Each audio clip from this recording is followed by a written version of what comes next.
Picture this. A world where the digital revolution we're all cheering for, the rise of artificial intelligence and endless data processing, could literally leave our taps running dry. As Australia surges ahead with massive investments in data centers sprouting up in bustling cities like Sydney and Melbourne, experts are sounding the alarm on a hidden cost: the severe strain on our already precious drinking water resources. But here's where it gets controversial. Are these tech hubs really worth the risk of turning our essential water supply into a scarce commodity? Let's dive deeper into this unfolding story, unpacking the facts in a way that's easy to grasp, even if you're new to the world of tech and sustainability. Australia's AI explosion is fueling a data center boom, with dozens of new projects underway in major hubs like Sydney and Melbourne. Yet, this growth comes with a hefty price tag for our water systems. Experts predict that by the end of the decade, the water needed to keep Sydney's data centers humming could surpass the entire daily drinking water volume for Canberra, a city that's home to hundreds of thousands. And this is the part most people miss. It's not just about individual facilities. It's the cumulative impact that's alarming. In Melbourne, the Victorian government has pumped in $5.5 million to position the city as Australia's data center epicenter. But get this, the applications from hyperscale data centers alone already dwarf the water consumption of nearly every top 30 business in the state combined. Tech giants like OpenAI and Atlassian are championing Australia as a global player in data storage and processing. But with 260 data centers already operational and more on the horizon, environmental watchdogs are raising red flags about dwindling drinking water supplies. To put this in perspective for beginners, data centers are like the beating heart of our digital lives. Massive warehouses filled with servers that store and process data. But these powerhouses generate immense heat, requiring sophisticated cooling systems to prevent overheating. Sydney Water estimates that by 2035, the industry could gulp down up to 250 megaliters of water per day, more than Canberra's total water usage. That's a staggering amount, equivalent to millions of liters, underscoring how this thirst for tech could outpace even significant urban demands. At the core of this issue is cooling technology. Professor Priya Rajagopalan from Remit's Post-Carbon Research Center explains that water and energy needs vary based on the method used. For instance, evaporative cooling, where water evaporates to draw away heat, leads to significant water loss through evaporation, much like how sweat helps cool your body but disappears into the air. On the flip side, sealers, likely a typo for chillers, consume vast amounts of water without direct loss, but they still demand a huge amount of the resource to keep things chill. And this is where it sparks debate. Is it fair for data centers to prioritize efficiency over environmental conservation? Older data centers often relied on simple air cooling, but as computing demands soar with denser server racks producing more heat, water-based systems have become essential. The water usage can fluctuate wildly.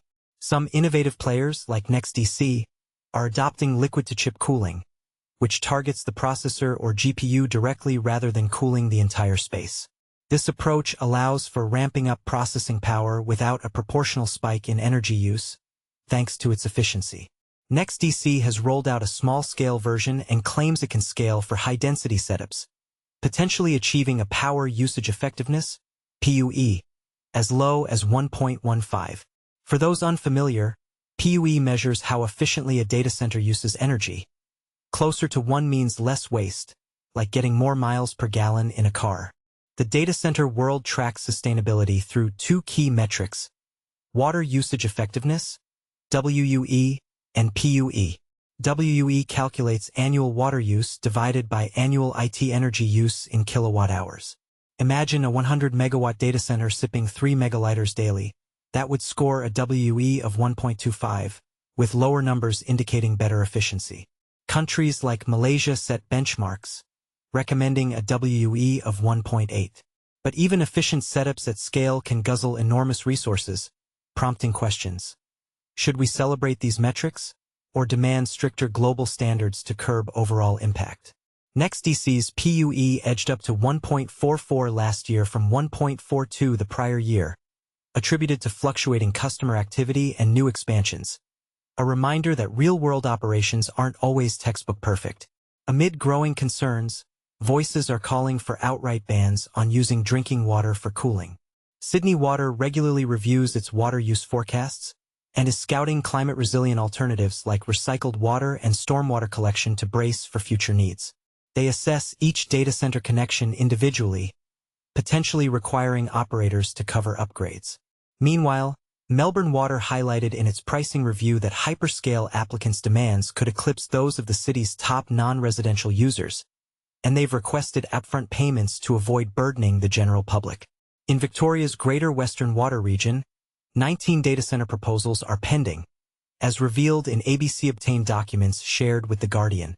The Concerned Waterways Alliance, a coalition of community and environmental groups, worries that diverting drinkable water to servers exacerbates Victoria's water woes.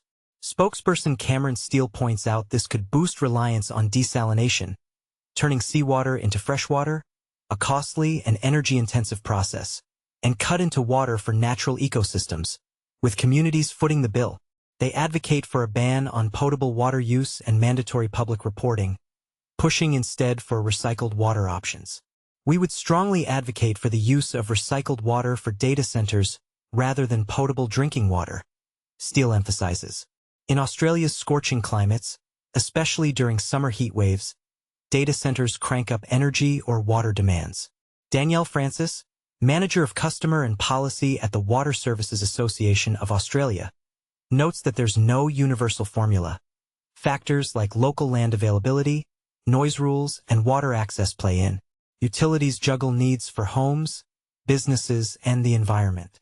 We're always balancing all the different customers, and sometimes they do like to cluster near each other and be in a similar location, Francis says, highlighting the challenge of cumulative effects and community impacts. Take Sydney's Marsden Park, home to a 504-megawatt data center spanning 20 hectares with 6 four-story buildings. Operated by CDC, it's poised to be the Southern Hemisphere's largest data campus. Last year, CDC sourced 95.8% of its electricity from renewables, boasting a PUE of 1.38 and an impressively low WUE of 0.01, achieved via a closed-loop cooling system. This setup seals in water from the start, avoiding ongoing draw, evaporation, or waste, making it ideal for water-stressed regions like Australia.